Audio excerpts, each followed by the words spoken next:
Hello, welcome to Pages and Pages. How are you today? I'm doing good. I'm going to talk to you today about these two books, All the Birds in the Sky and The Tempest. Two different things. One's contemporary, one is Shakespeare. You got different things going on, but I thought it would be fun to talk about the way that both of these books kind of get into the conversation of science and technology and magic and the mystical forces. So what I loved about All the Birds in the Sky was that it dealt with this dichotomy in a very kind of clear-cut way. You had the science people and you had the magic people, and so that was fun to kind of get to see those interactions play out in relationships and, you know, have it be central to the plot and all of that. And what's interesting in The Tempest is you have kind of the same thing. You have magic and, how do I put this? It's not really technology, it's more like human learning kind of at odds.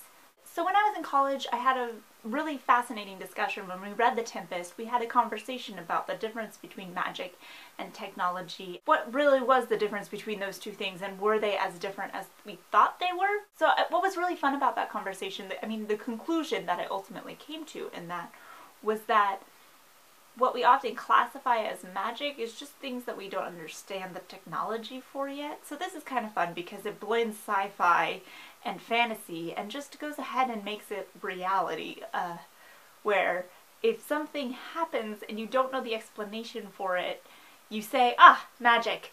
But really, all science is just labeling the processes a lot of times. So if you could label the process of magic, it would be science. But if you could fall in love, maybe, with the effect of science, then it would be called magic.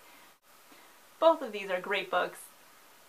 A lot of fun to read. I think often people pit science and magic at odds against one another so that you're left with this kind of choice whether you're going to use science to explain away all of the gaps and to find fulfillment, or you're going to use magic to explain away all the gaps and find fulfillment. And I don't think that it's really necessary to make that distinction in your writing necessarily, or in a book, because they ultimately, in my view at least, they go hand in hand.